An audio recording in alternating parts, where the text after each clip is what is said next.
ఇంత ప్రాచుర్యం ఉంది అని అంటే TV9 ప్రారంభించింది కూడా రాజులే అన్న సంగతి ఈ సందర్భంగా మనం గుర్తు చేసుకోవాల్సిన అవసరం ఉంది. ఏ రంగంలో అయినా రాజులు ప్రవేశిస్తే తప్పకుండా రాణిస్తారు. రాణించడానికి పెట్టుబడి అని ఎవరైనా అనుకుంటే అది పొరపాటు. రాణించడానికి వాళ్ళ శ్రమ, వాళ్ళ కమిట్మెంట్, వాళ్ళ ట్రస్ట్, వాళ్ళ శ్రమ వల్ల, నిరంతరం కష్టపడే తత్వం వల్ల ఏదైనా రంగంలో వృత్తిలో వాళ్ళు ప్రవేశిస్తే వాళ్ళని నమ్మవచ్చు అని సమాజానికి ఉన్న ఒక నమ్మకమే వాళ్ళ రాణింపుకు, వాళ్ళ ఎదుగుదలకు కారణం అని చెప్పి నేను ఖచ్చితంగా చెప్పగలను. సినీ రంగం గురించి చెప్పాలి అంటే కృష్ణంరాజు గారి పేరు ప్రస్తావించకుండా సినిమా రంగంని మనం ప్రస్తావించలేం. తర్వాతి తరంలో టాలీవుడ్ నుంచి బాలీవుడ్కు రాణించింది రామ్ గోపాల్ వర్మ గారు. నాకు అత్యంత మంచి మిత్రుడు. అదేవిధంగా ఈరోజు హాలీవుడ్తో పోటీ పడగలిగిన, టాలీవుడ్ బాలీవుడ్ దాటి హాలీవుడ్తోనే పోటీ పడగలిగిన బాహుబలి ఇవాళ రాణించింది అని అంటే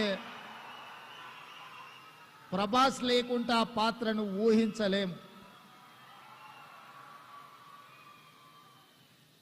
వీటన్నిటికీ వీళ్ళందరూ రాణించడానికి ప్రధానమైన కారణము వాళ్ళ కఠోరమైన శ్రమ, వాళ్ళ పట్టుదల అని చెప్పి తెలంగాణ రాష్ట్ర ముఖ్యమంత్రిగా నేను చెప్పదలుచుకున్నాను.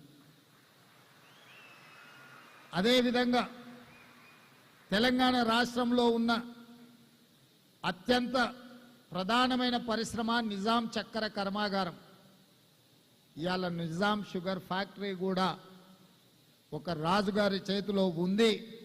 మళ్ళీ దాన్ని పునఃప్రారంభించడానికి ప్రభుత్వం వైపు నుంచి సంపూర్ణ సహకారాన్ని అందించి గత 10-12 సంవత్సరాల నుంచి ఉన్న కొట్టుమిట్టాడుతున్న ఒక సమస్యగా ఉన్న నిజాం షుగర్ ఫ్యాక్టరీ సమస్యను కూడా ఈరోజు మా ప్రభుత్వం పరిష్కరించి మీ మీద ఉన్న విశ్వాసంతో ఈరోజు ఆ షుగర్ ఫ్యాక్టరీని తిరిగి ప్రారంభించి ముందుకు తీసుకువెళ్ళాలి అని చెప్పి మా ప్రభుత్వం నిర్ణయం తీసుకున్నది.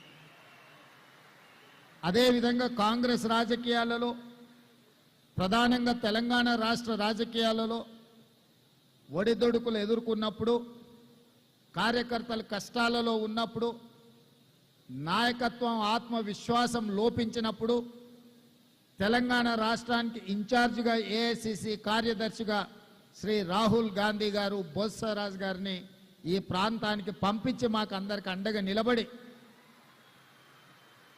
వారి 50 సంవత్సరాల అనుభవాన్ని ఉపయోగించి నాయకులను సమన్వయం చేస్తూ పార్టీని ముందుకు నడిపించి ఇవాళ కాంగ్రెస్ పార్టీ అధికారంలోకి రావడానికి అత్యంత క్రియాశీలక పాత్ర పోషించింది మా పెద్దలు బొత్సరాజ్ గారు అని నేను ఈ సందర్భంగా చెప్పదలుచుకున్నా. మీకు తెలియని ఒక విషయం